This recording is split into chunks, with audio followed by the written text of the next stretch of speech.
What up, John? Indoor hydroponics, outdoor organics. Welcome back. And what we're looking at here is the hill I've been growing cantaloupe and watermelon out of the last several years. Now, I get production out of it, but I thought I'd go in another direction this year and grow one of my favorite, I guess it'd be vegetable, tuber, root, vegetable, whatever, potatoes. I normally grow them in pots, and I am growing them in pots this year, but I thought I would do a potato hill, if you will.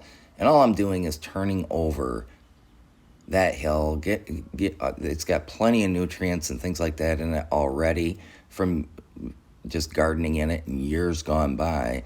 But I got all the weeds and junk out of there, and I'm creating a concentrated nutrient mix, cavern culture, by the handful.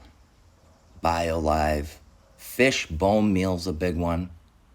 I've also got some leftover ocean forest potting soil in there. I've got a couple of pints of bone meal. I'm going to mix it up with some compost. And I did put a handful of azomite in there too. So what we're looking for are numbers in the NPK. We're looking for the P and the K. We want high numbers there because that is good for root growth and tuber growth.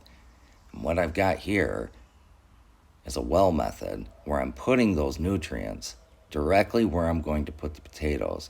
Mix it in a little bit, but it's almost like I'm making a fresh pasta dough or something like that, which is pretty cool. Nonetheless, it's a well method, and we want to get our concentrated nutrient mix in where we're going to be planting those potatoes. That's really important because as we hill these things up, it's really hard to get nutrients down deep towards the seed potatoes. So we want them targeted there, especially if we're going to grow organically. We want a good concentrated nutrient mix, or at least that's what I'm testing out this year. I think it's going to work out pretty good. I've got Kennebec potatoes here, and I've had really good luck in Michigan with Kennebec potatoes. I don't know what it is about them, but they grow really good, and they seem to produce in pots, so I'm going in ground with them this year. And again, this is like the second time I've tried to grow in-ground potatoes.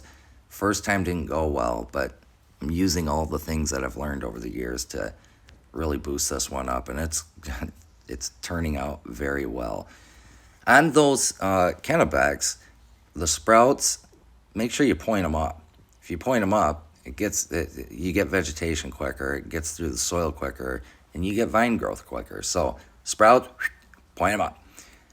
Also, what's cool about this little well method here is that it concentrates where the water is. In other words, the water collects in the well, it hits the seed potatoes, and it concentrates all the water on there, which means less watering. It's actually kind of cool.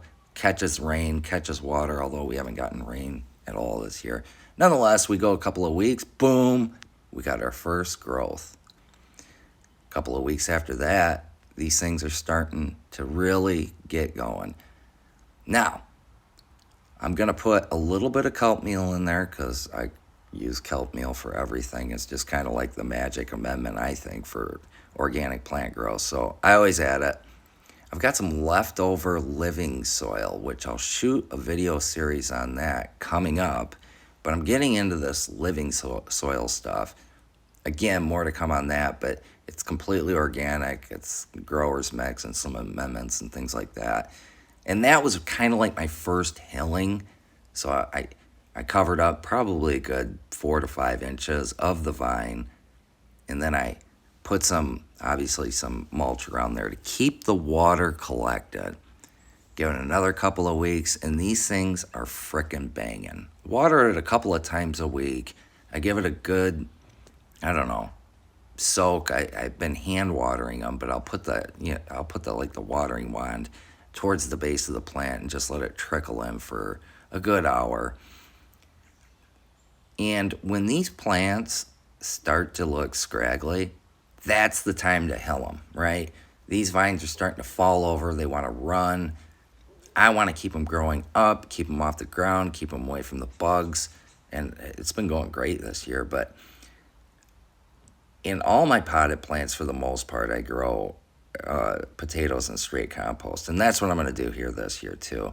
And so I put a couple of bags of compost, got those vines back vertical, and we're going to start going vertical again.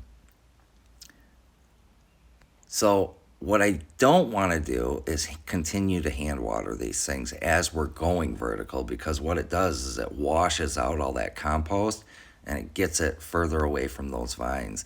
So what I did was I just was thinking about this one night, and I got a 25-foot soaker hose. So I put a soaker hose completely around the hill, and it gives a good steady, obviously, trickle of water all the way throughout that hill without washing out the compost, which was like super cool, right? Because I don't want that stuff to wash away. I want to keep them vines coming up.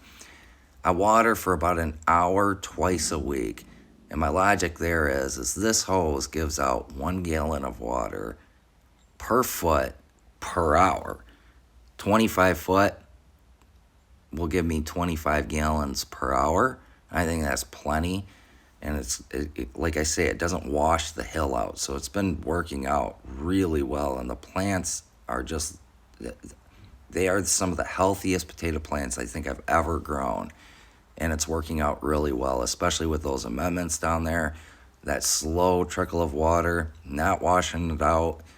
Again, when they started to look scraggly again, I did my last hilling. I put another 3 bags of compost around the base. This time I'm tightly wrapping the soaker hose around the base, so it just kind of gives a slow waterfall effect without, again, washing out my hill. And this is where we're at, man, all the way up till July, and we've got an absolutely fantastic hill of potatoes growing here with some great great vines going. So eventually these things are going to fall over. They're going to continue to grow. They're going to fall over, and then they're going to die back, and then we go to harvest, right? But all I'm going to do up until that point is water. It's got plenty of nutrients, plenty of compost, and I'm expecting a great harvest this year. So guys, come back for part 2, where we are going to harvest some Kennebec potatoes. Hope your guys' growing season is going good. As always, please like, subscribe, and comment. And peace.